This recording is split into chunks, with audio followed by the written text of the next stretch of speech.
here in Durham, even though you're located, I think, in Raleigh. So anyway, in any case, we're looking forward to learning more about what you do. Go ahead.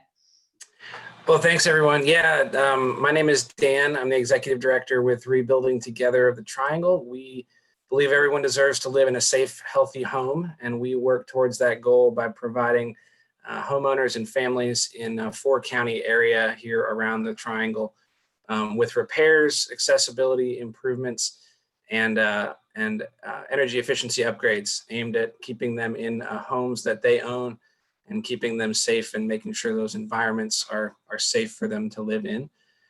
We I do have the luxury, the privilege, I guess, of working with General Administration and EQA on some projects in the Ellerby Creek watershed, doing some weatherization and other improvements there.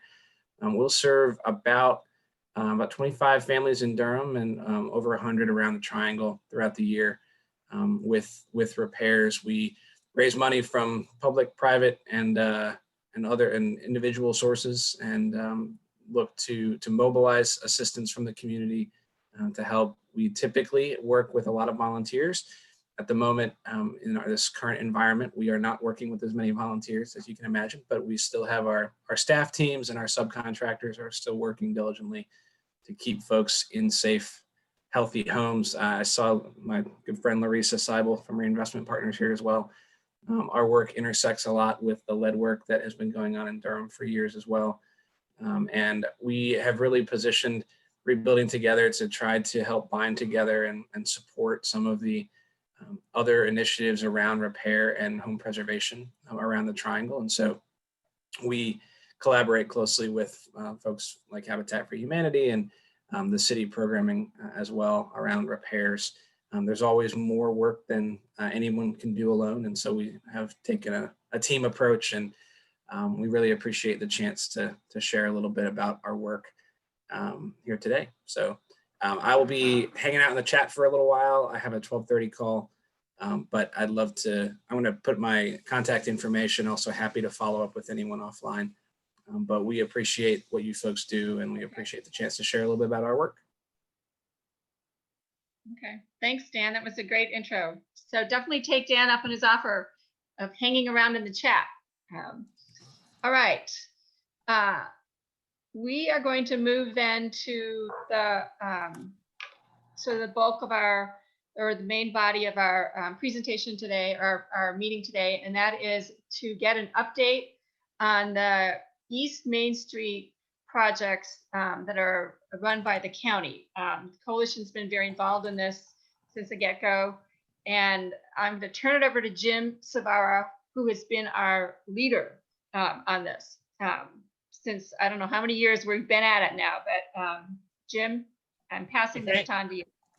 Marcia, thank you very much. A major step in advancing affordable housing in Durham and in making downtown more inclusive was the decision by the Durham County Board of Commissioners to include housing in the development of parking decks in the 300 and 500 blocks of East Main Street. The construction is about to begin. As Marcia said, the coalition has been a strong supporter of this project. When we met at First Presbyterian, we could look out the windows and see the 300 block parking lot. So it is great to see this coming. We're very pleased to have with us today Perry Manns, who is the Deputy Director of the Durham Department of Engineering and Environmental Services, and Ron Stewart from Laurel Street Residential, the development partner. They will report on the plans for the projects and efforts to train residents for jobs, and also promote the inclusion of minority and women-owned business enterprises. Perry and Ron, thank you so much for being here. We look forward to your report. All right, so good morning, good afternoon, everyone. Again, I'm Perry Manns, Deputy Director for County Engineering. Very happy to be here providing you guys this update this morning. As Jim mentioned, the project is progressing. And so just as a little bit more backstory to all of this, back as early as 2006 in the Durham County Space Needs Analysis and Facility Master Plan, our CIP included providing parking decks on both the 300 and 400, and 500 East Main Street sites. And kudos to, CAT, the Board of County Commissioners, and others who wanted us to really take a hard look at this and go back and sort of move forward with what other amenities options could be, I guess, highest and best utilizations could be afforded on this site. And that's what we've done. So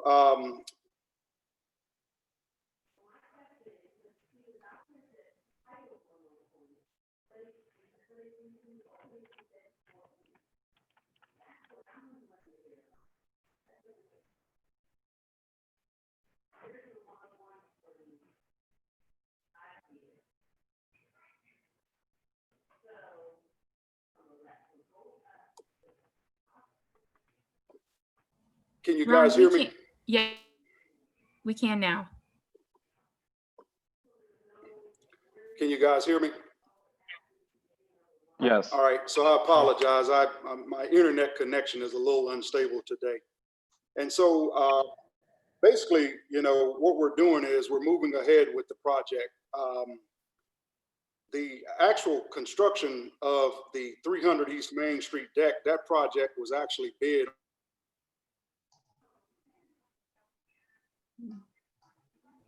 Ron, you went out again. That's actually Perry. Is this Perry, I think? No. Yeah, it's Barry talking.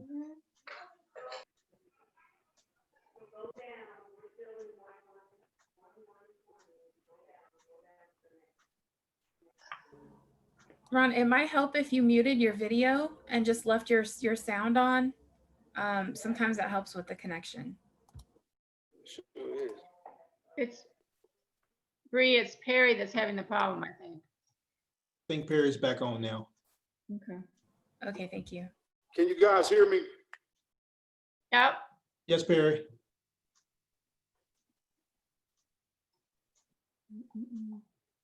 All right, and so basically the 300 East Main Street deck, we intend to award those construction contracts to LaChase and Wright Bill in December.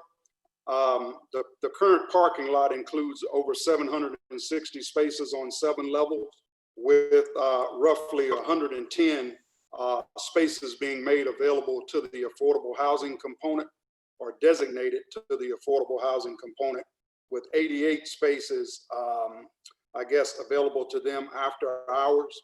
I will let Ron sort of proceed into the discussion around the affordable housing, because I think that's what folks are on the call are most interested in. So at this time, I'll turn it over to Ron and Carl. So thank you. Great. Thanks, Perry. Again, my name is Ron Stewart. I am a Senior Vice President with Laurel Street.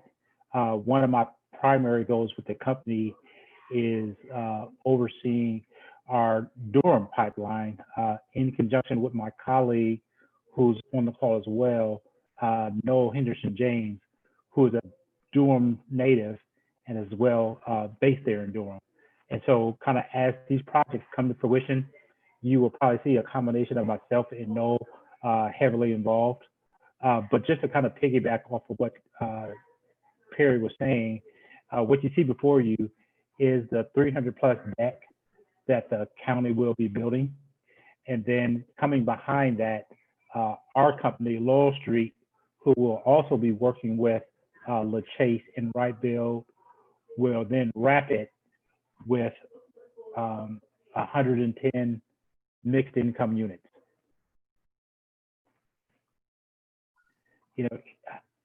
Per the selection process, this is what the building will look like upon completion.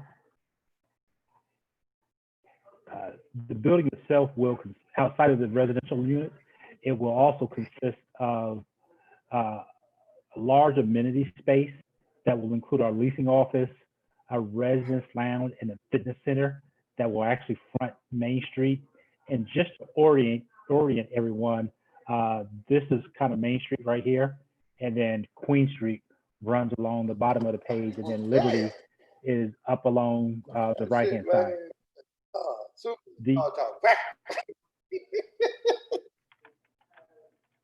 The also on the ground floor, we will have a child care that will be operated by some local company that's to be determined.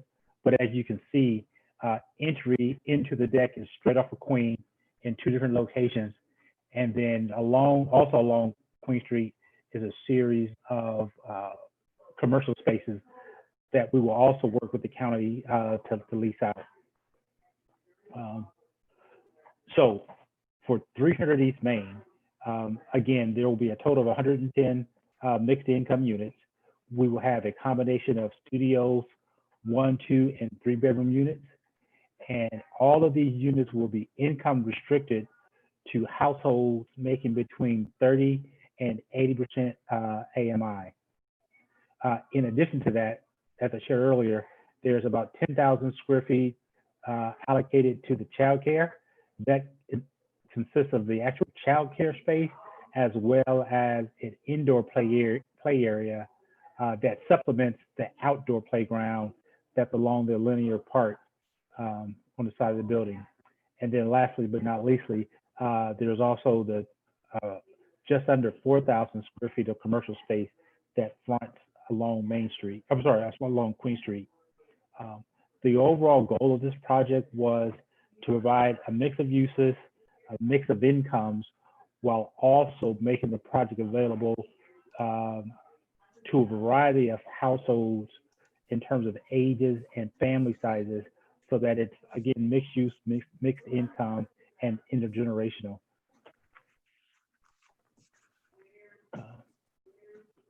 And then in conjunction with this project, we will also partner with the county to build 500 East Main Street. The 500 block is a combination of a market rate project, which is done by a partner firm of ours called Zom Living.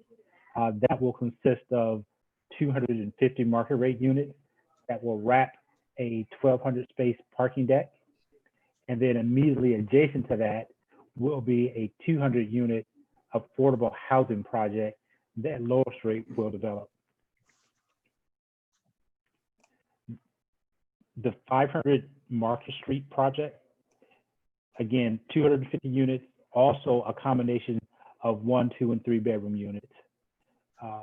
This project will also have a series of amenities that also activates the project on 3 sides. So in the site plan that I'll show you in a minute, you will see a pretty large amount of commercial space actually fronting Main Street, as well as 2 other sides of the building.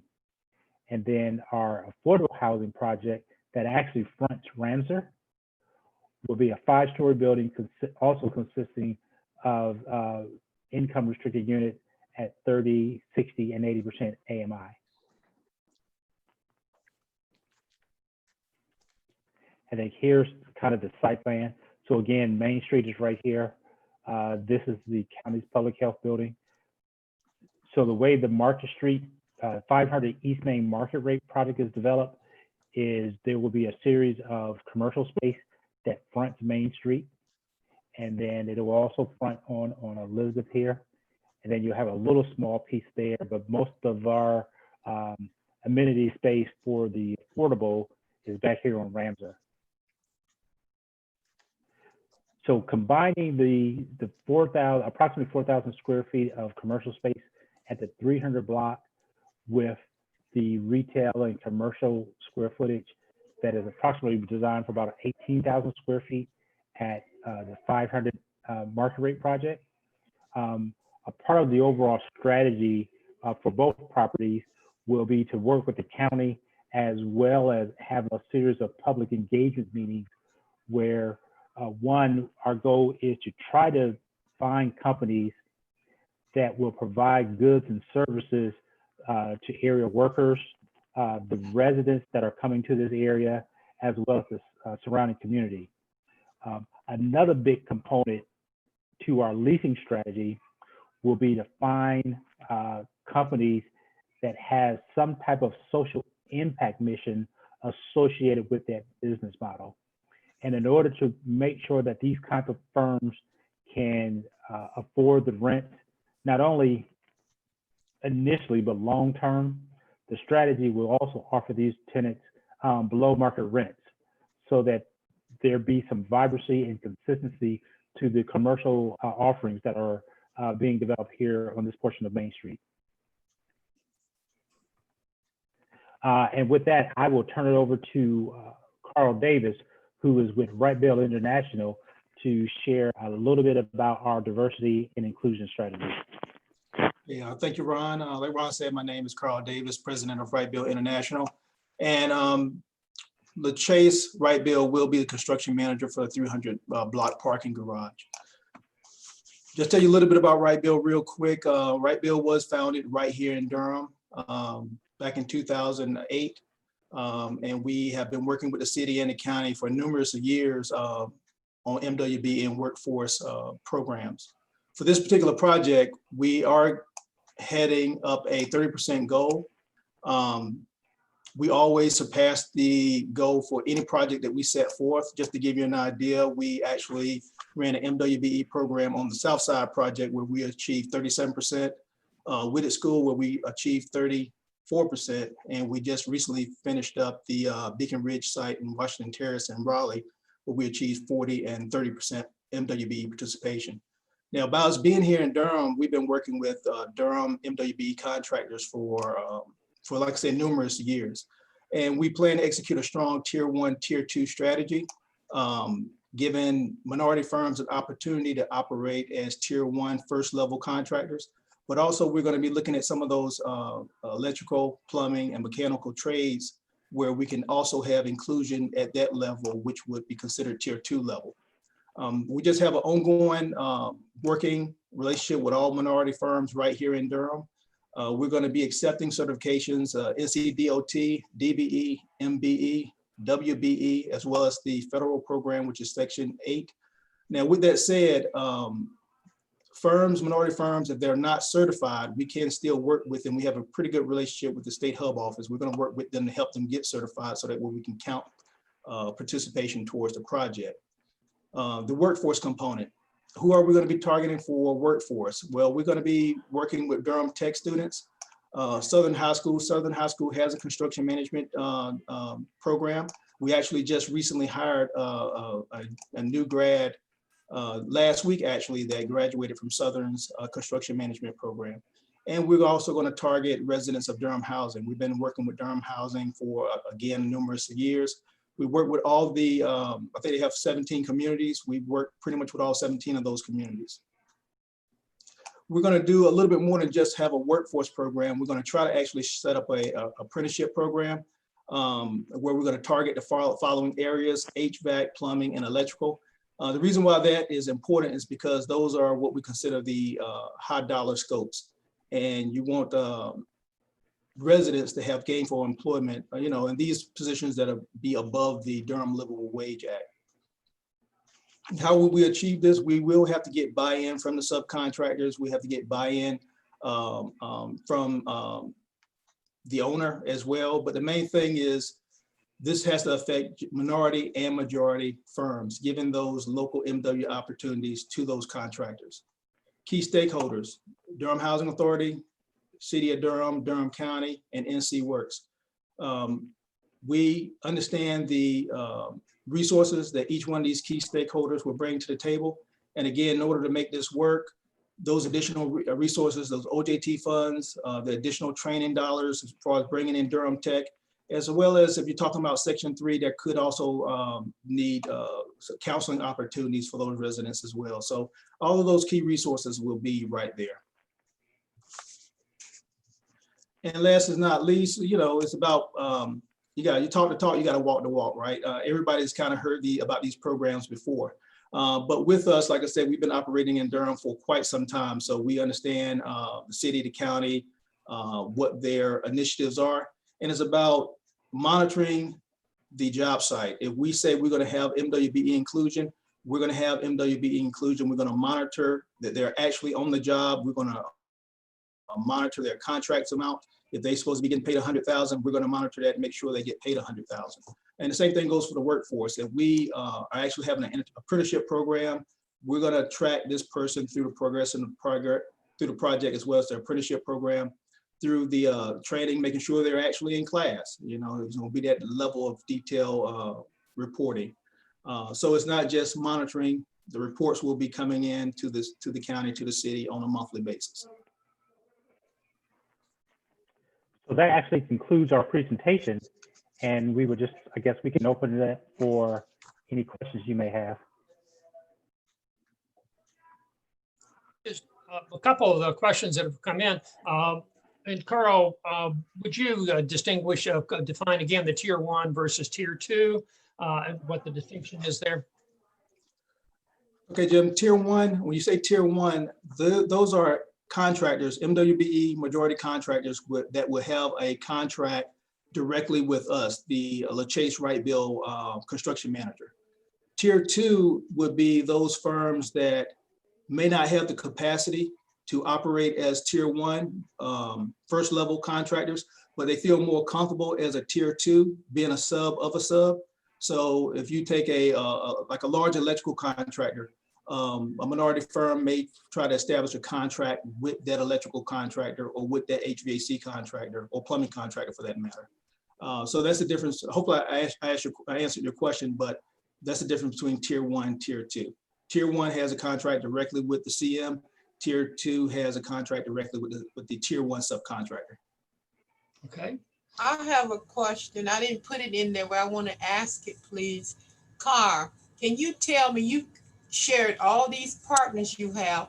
What's the real relationship? Had it been helpful?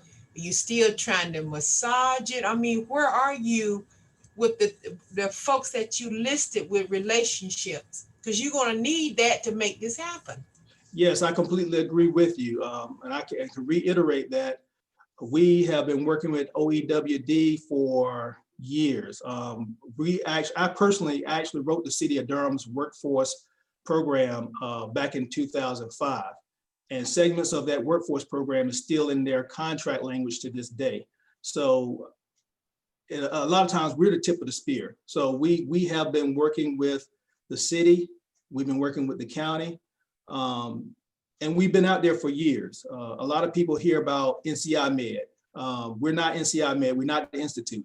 We're for profit. But bottom line is every goal that the City of Durham has established on public projects, we have surpassed that MWBE goal. And if there's a workforce goal, we have surpassed that workforce goal.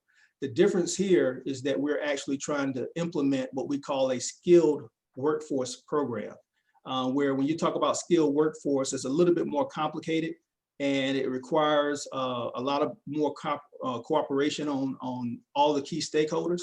But we have those relationships in place. And it's not just the key stakeholders, the subcontractors, Acme Plumbing, Brown Brothers, Star Electric.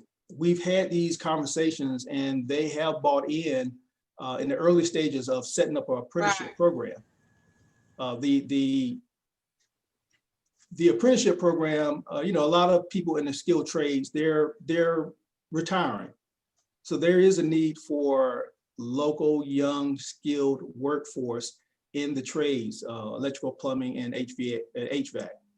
And these are also contractors that we subcontract to. So it's not like we won't have a mountain to climb here. We have those relationships already in place. Okay, that's what I needed to hear, that you didn't have a mountain to climb, because it sounded like you had one. So if you don't have one, I'm happy. Okay, thank you. Yeah, you're welcome. I wonder if, Ron, if you could just quickly go over what the time schedule is, particularly for the 300 block. Some initial work is going to start very soon, and then on the site in March of next year. Is that right? Yeah. So the county is actually getting ready to begin construction. I believe, and Perry, correct me, on your satellite lot yet this year, and then begin vertical construction on the actual parking deck first quarter of 2021. One of the reasons why we chose the same contractor as the county is so that, one, we didn't overcomplicate the project, but also so that we could start the housing portion of it a little bit sooner. And so we're going to let the deck get out a little bit ahead of us, but then by probably fourth quarter of 2021, Laurel Street will close on its financing and then immediately transition into construction, say October, November of 2021. And then we have about an 18 to 24 month construction schedule from there. Okay, so the parking deck will be completed first, and then the housing will be added around it, so that the parking deck can be utilized. Will that to take parking from the 500 block once work starts there? Is that the plan? Well, let me actually answer your first portion of it. So yes, the parking deck will be completed first, and it will be up and operational. But what you will ultimately see is both the deck and the multifamily housing being constructed at the same time. Again, that was one of the benefits of having LaChase Wright Build be the construction team that built both portions of this project. And then once that deck is up and operational on a 300 block, parkers that currently utilize the 500 block will be able to utilize the 300 deck. And then the Laurel Street and ZOM development team will start construction and development of the 500 block. Okay. And when do you expect the housing to be occupiable in the 300 block? About 18 to 24 months after we start. So we're looking at a 2024 timeframe, late 2023, 2024. Okay, so I just wanted to note that members of the Durham County Board of Commissioners are here. Heidi Carter and Brenda Howerton, thank you so much for your efforts in this area. And Drew Cummings is in attendance as well. There's a question about the location of the child care center and the quote commercial properties in the 300 block. But I think based on a presentation made before, most of the office space in the 300 block will be for nonprofits. Is that your plan? Correct. Yeah, and so the placement of the child care was really done strategically to put that space. There's going to be like a linear park that connects East Main Street to Liberty and the recently opened library. And so the child care space, because it also needs to have an outdoor playground area for the kids, that was strategically placed along that linear park, just because that was probably the best location for it. And then with regards to the commercial space along Queen Street, we anticipate that to be probably predominantly nonprofits, but also maybe some for-profit companies, but those that all have some type of a social impact mission as a part of their business model. So the overall arching thing with all the commercial space, whether it's at 300 or 500, is that we're going to be looking for firms that give back to the community in some form or fashion. So it's not an issue then of putting commercial properties on Market Street to attract customers, because in the 300 block, the office space will be largely nonprofits. Right. Okay.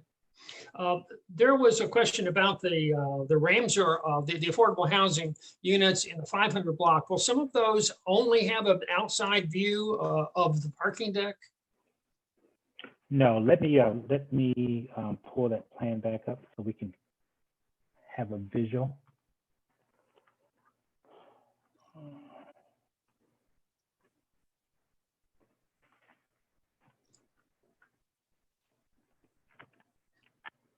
And let me know when everybody can.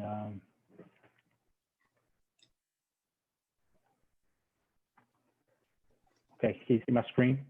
Yes. Okay. So again, just to orient everyone, this will be, this is Main Street right here.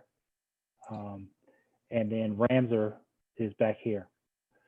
So the units here will actually outlook onto Ramsar. Interior, there will be a courtyard that will be well appointed with, landscaping. So that'll be a nice amenity for the residents. So units on the interior of the building will overlook the corridor.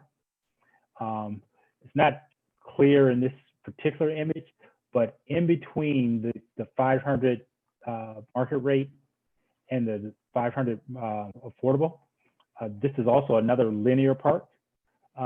While it does kind of front the garage, they will be kind of looking down over a green space that separates the two buildings. Okay, thank you. Another question has been raised about the how cooperation will be arranged with the Durham Housing Authority, which is going to be doing, as we see on this slide, the building across the street is going to be replaced in time. How will those two projects by the two organizations be coordinated? Well, I would say first and foremost, and I noticed that Alicia Curry from the Housing Authority is actually on the call, but I would say first and foremost, both 300 and 500 will have what's called RAD units. And so in order to accomplish that, that is an arrangement that we've already established with the Housing Authority. And then with regards to the project directly across the street from the 500 Market Street project, Lowell Street is actually the developer over there as well. And so we are embarking on the design of the first phase of that project, which recently received 9% tax credit back in August. And so we're currently finalizing the design of that building and expect to close and start construction on phase one over close to Elizabeth and Liberty Streets, June of next year. Okay. There has been interest, I know at the time that the project was being finalized, in trying to persuade the Durham co-op market to get involved in the 500 block as a provider of a grocery store. Is that or another approach to getting a grocery store there being explored? Those discussions are actually still ongoing. Nothing has been 100% finalized, but I can say that probably in the last 2 months, there's been additional conversations about the Durham Co-op as a potential tenant at the 500 market rate project. Okay. Could you give an example of how a student at Durham Tech or a resident of the Housing Authority could get employed in the project as it moves forward? I'll let Carl respond to that question.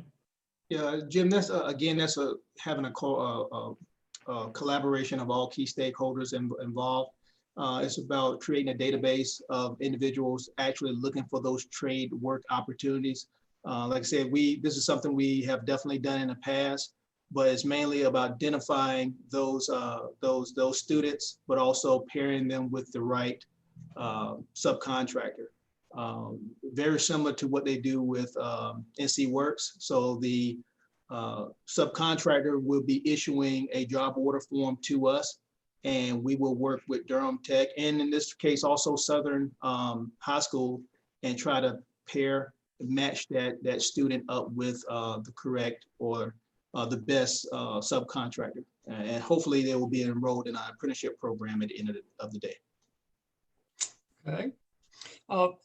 Could you provide a few more details about the satellite lot that will be on West Chapel Hill Street? And is there going to be transportation provided from that lot back over to East Main?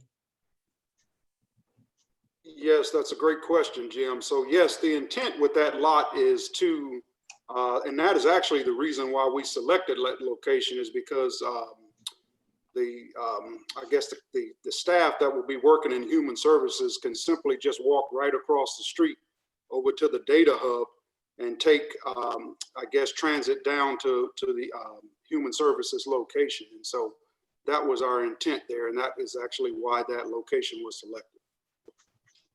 Okay. And that work is going to start in December, right, to get the satellite lot prepared? That is correct. That work is going to take place from December through March. of 2021. And then starting March 2021, we'll begin the vertical construction on the 300 East Main Street site. Okay. Someone has raised a question about the environmental impact for residents in the apartments that are for their units built around the parking deck. Will there be issues of fumes or exhaust or polluted air that will affect their health? No, not at all. When you're building apartments in an urban environment like this that are wrapping a deck, this is a very common approach. And so there's actually separation that will keep, exhaust or fumes from transferring from the deck into the residential units. Okay. Also regarding the parking deck, who will manage the parking deck once it's completed and operational? And if the tenants don't utilize all the set aside spaces, are there conditions that will allow these spaces to be used by others? So the county is the owner and will be the administrator of both parking decks. And yes, there have been provisions set in place for these spaces to be used by others in the community after hours. There's also some parking spaces sort of set aside for the commercial retail use during the day. And so, yes, it is the full intent of the county for those spaces to be utilized by others in the community, particularly in after hours and on weekends. Okay. And have you held community meetings on the design or the space programming? And are there any more of those to come? Repeat the question, Jim. Yes. Have you held community meetings on the design of the project and on how you program the use of space? I won't say like community meetings per se, since Laurel Street was selected as a developer, but long before a selection of a developer was committed to, the county worked with the School of Government at the University of North Carolina. And there was a series of public engagement meetings then that actually, one, helped drive what the overall design of this, both projects would be like. But then in addition to that, as we submitted our proposal and was vetted by those committees and the county, a part of us selecting Laurel Street was also agreeing to the design that we had put forth. And so that process has kind of been vetted. Really the next level of public engagement will be a combination of the county, Laurel Street, and then our partner on the 500 market rate block, ZOM, around the commercial leasing strategy and what that tenant mix will ultimately look like. Okay. The question was asked about whether there were any market rate units in the 300 block, but I think you have said that will not be the case. Correct, there's not. Are there any other questions?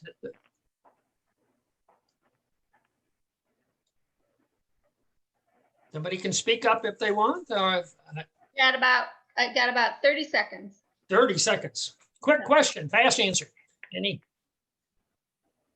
Well, we thank you all so much. Wait. Jim Wibb has a question. I'm sorry? Wibb has a question. Then let me ask a quick question. I think it was earlier in the chat that we may have gotten to, but I'm sorry if I missed it, but they asked about the importance of having social services or social workers, some kind of presence as a part of these projects at 300 and 500. And was the county planning on that? And was that going to be programmed in? So I won't say that the county per se is programming for that, but as a part of we're a little bit further along in design of the 300 building, obviously, given that building is first, but as a part of the services that we offer, we will have some resident services programmed into that 300 East Main Street building.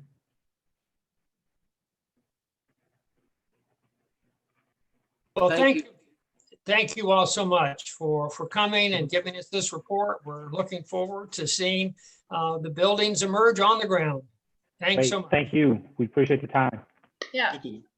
I echo that. And thank you. It was great to have enough time to really hear the details and have a good Q&A about the details of this project, which instead of just the big ideas. So thanks, Jim, for pulling it together, and thank you to the speakers for giving us all that information.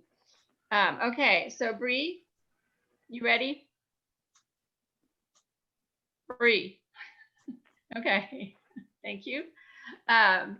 So every year, this time of year, we ask members of the coalition to fill out a questionnaire, and it's partly to evaluate our work in 2020, but also to help us plan our work in 2021. And the pandemic has caused us to not be able to hand out a paper version, but at the same time, it's also caused us to become more 21st century. So this is actually an online survey, and the link is in the agenda. And if you press that link, this comes up. Thanks to John Talmadge for transferring it from my old-fashioned way of doing things on paper to having this online vehicle for us.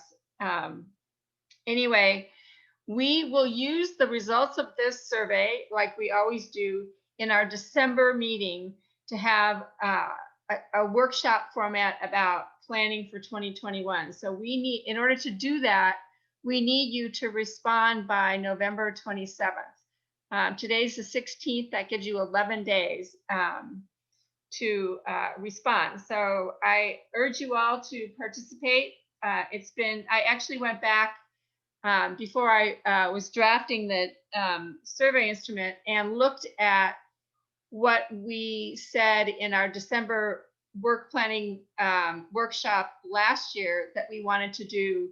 And it's amazing how much confluence between what we set out to do and what we actually did there was. So that's just an illustration of how important it is to us. So please, again, participate and tell us what you think about what we've been doing and where we should be headed. Okay. The next item is a vote on a statement of support for Bragtown. Bragtown folks have been here presenting to us in the last few months, and various members of the coalition have been actively tracking and working with folks in Bragtown, and we have developed out of that a statement of support. So Larissa, are you here? I want somebody to Yes, I'm lead on here. this. Okay, why don't you do that? You want to read it and tell us and get the vote, call for the vote? Yes, I will. It's also in the chat. The Coalition for Affordable Housing and Transit supports the Bragtown Community Association call for equitable development with affordable housing and transit for Bragtown and other historic African American communities. We encourage the Durham City Council to work with Bragtown and other communities on equitable development plans that fully include the community, prevent displacement, and result in racial equity, affordable housing, and transit in the Durham community. Although the coalition does not take stands on rezonings, we do stand for racial equity, affordable housing, and transit in development plans in Durham NC. So that's the statement. I'm just the messenger. It's been through a couple of meetings, and we've provided it to Bragtown, and I think Vanessa Mason-Evans is here as well in support of the statement, and also with any next steps that we can do to help support Bragtown. So are there questions on this statement or comments before we actually take a vote on it? Let's see. I have a quick question while everyone's thinking. Would it help if I made a poll to do the voting? Sure, if you can tell us how to do it. it would pop up and you would just click yes, no, pass. Okay, sure. Okay. I'd like to hear from if some of the Bragtown people, if Billy D or Vanessa or Constance Wright, I believe, here, and see if they have anything to add to Larissa's comments or to the statement. I think Larissa and the People Alliance has put together is perfect. I don't think anything needs to be added or taken away. We thank y'all for all y'all support in helping us to see the vision, not just for Bragtown, but all of the areas of Durham, especially areas who have already been hit tremendously at having people pushed out and displaced. So we just want to say thank you for your support and everything that y'all doing to help us. Right now, everything has been pulled from the docket. So both the large and the small development has pulled everything from the city county planning commissioners plans. So there is nothing there right now, but we're still trudging forward. We're not going to let this put us in a disarray. We're still moving forward on trying to figure out how we want to deal with new developments that may come in, hoping that they'll come to the table before we have to do what we did with this particular development. Because like we're saying, it's not that we don't want development. We want development that works for the entire community, as well as the environment, because every area of Durham is not the same. Where you might have urban sprawl in one area of Durham, you might not be able to put it in another area, because if you have things that are going to affect the water systems, the watersheds, the environment, plant life, we just want to make sure that everything is balanced, mainly for people to have a place to stay, because that's a human's right, to have a decent place to stay. But there are other things that are affected as well. So in us working with y'all, LB Creek, DataWorks, and everyone who's been a part in helping us to get our voices heard, we just want to say we appreciate everything that y'all done. So no changes on my part. If Constance wants to say something, I'll let her or Billy D speak. Otherwise, Brianna's ready to poll for the vote. You all have anything else you want to add? Let me just say, while you're thinking about your votes, Vanessa mentioned an initiative by People's Alliance. We're writing letters to City Council, personal letters, and I encourage people to do that, and also to check out the Bragtown petition, which I put in chat. But that's we're not endorsing the whole petition because, again, we're focusing on the principle of equitable development with the Bragtown Community Association at the table when plans are made for the community. Okay, thanks, Louise. All right, but the Bragtown vote is open, so everybody click. I had a question.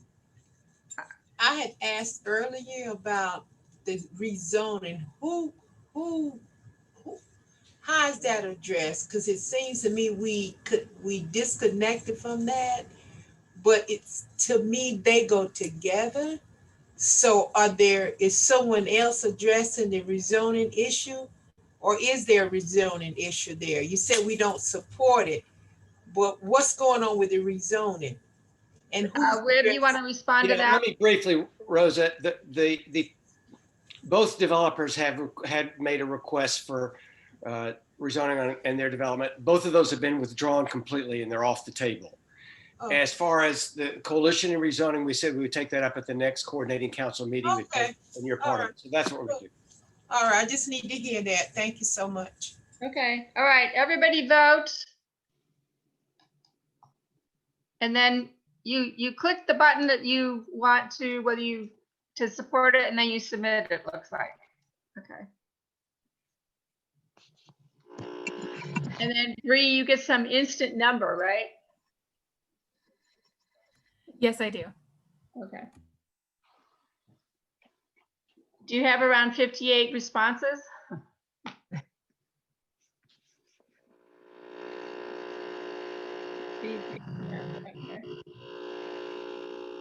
Someone may need to mute themselves from that buzzing noise. But we have 48 of 57 people have voted. So if 10 of you-ish, less than 10 of you could go ahead and vote.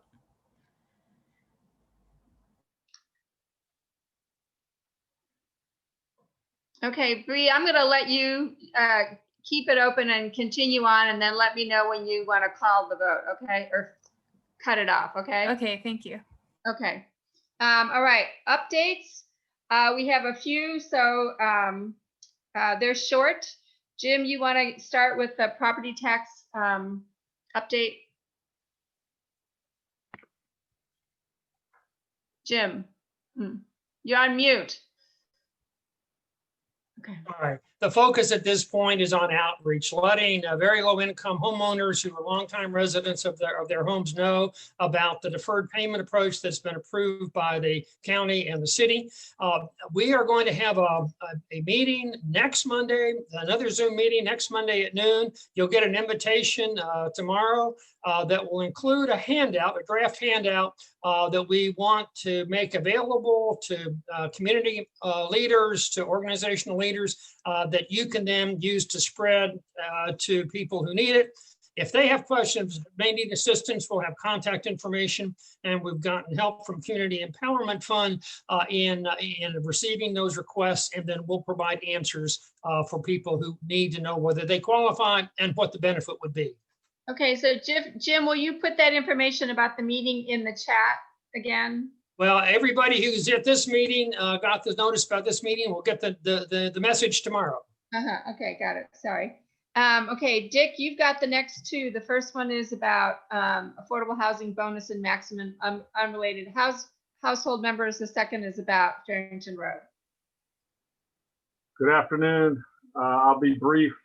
These two items both were recently approved by City Council, so that's the good news. The first one dealt with a matter that we've had concerns about for several years. Mr. Jim Anthony filed a group of ordinance amendments that included more liberalizing the maximum number of unrelated individuals allowed in a household. This means with more and more non-traditional households around town, there's more flexibility about who can live together and not have an artificially low maximum that was 3. And they were debating raising it to either 5 or 6 unrelated individuals. And the City Council says 6. And they were vehement. I think it was a unanimous vote. So they really made a vote toward allowing, supporting affordable housing by allowing all types of households around Durham. So that's a good news piece, I think. Second one, several weeks ago, City Council approved a development agreement for a formerly rezoned property down on Farrington Road, just north of Highway 54. It was already approved for a major market rate apartment development, and this was a separate agreement where 82 affordable housing units would be built on the site as well. Because it already got approved, members of the coalition had a Zoom call with 3 of the key members from city staff, from planning, housing, community development, and the city attorney's office, just to find out how we can promote more of this type of negotiation between developers and providing affordable housing.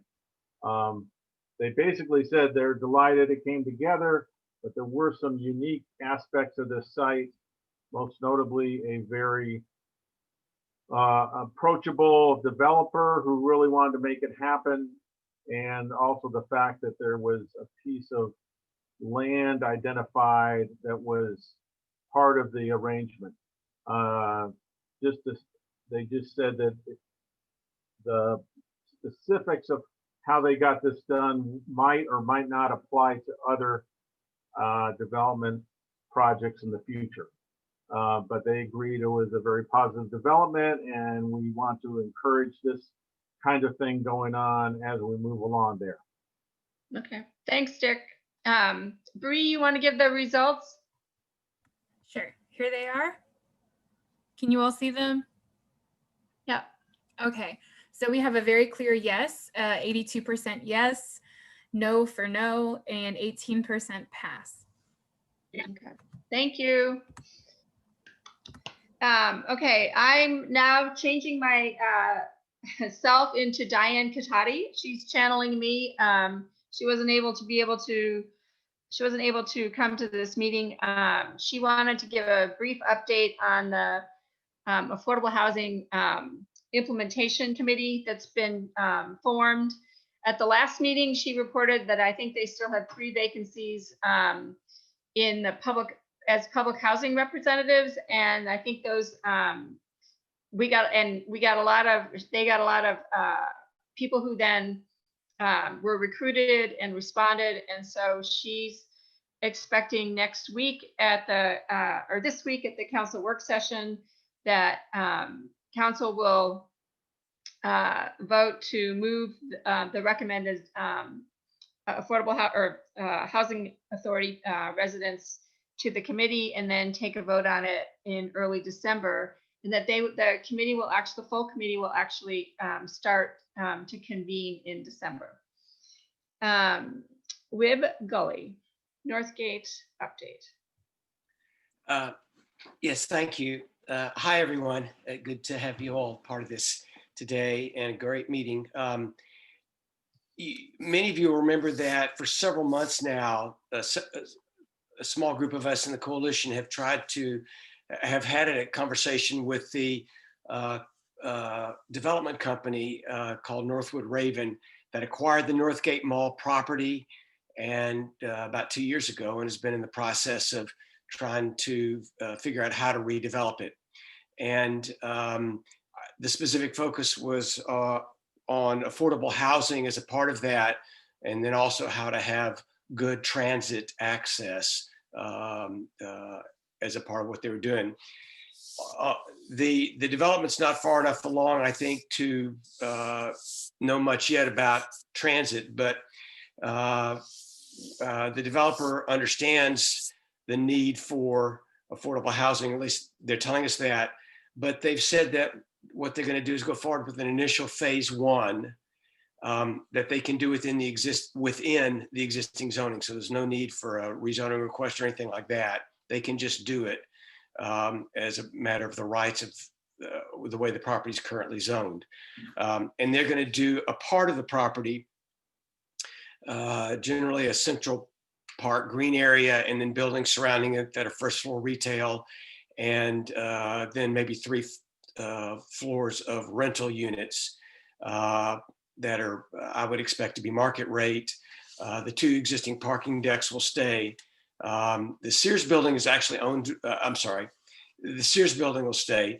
The Macy's department store building is actually owned by Duke University, and they're moving forward. Have already submitted a site plan to make it medical clinics, healthcare clinics.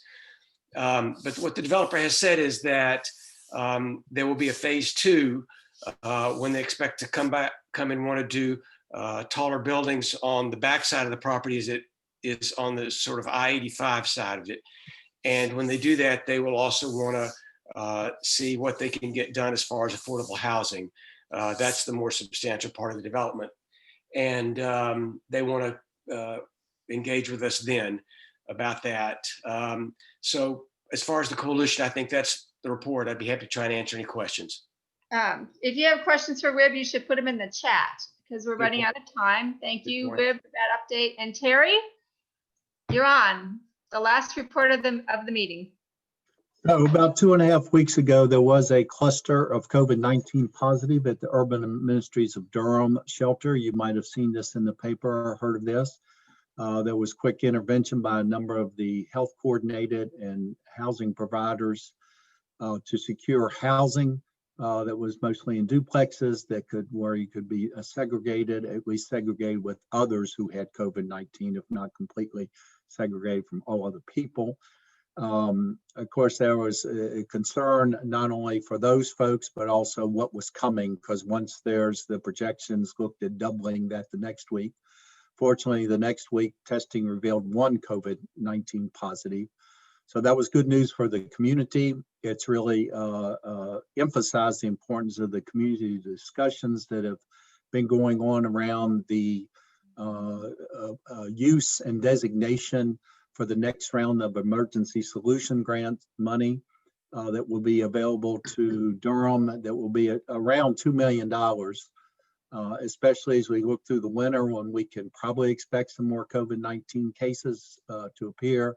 So making sure there is housing secured and money to pay for that as we move forward. So those conversations have engaged frontline providers, very involved in helping to provide critical information to that process as the city determines the categories of funding moving forward. Thank you.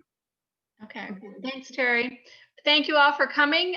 Great meeting. It's 1:01 and I am declaring this meeting finished. See you. Oh, first, do your survey and then we'll see you in December for our work planning. Marcia. Yes, ma'am. There's Pat Murray has been trying with the survey link in the chat and she's found a problem. So we need to make sure we check that out. But, okay. But we'll make sure we got it right and send it out maybe along with Jim's thing. Okay. Well, we can send a follow-up email to everyone that'll have that, plus have the links to the YouTube and Facebook videos of this meeting. Thanks. Okay. John, are you still here? Talmadge? Yeah. Okay. We'll get on it. We tested it. I don't know what's wrong, but anyway, we'll work it out. Okay. Thanks, everyone. Bye. Bye-bye.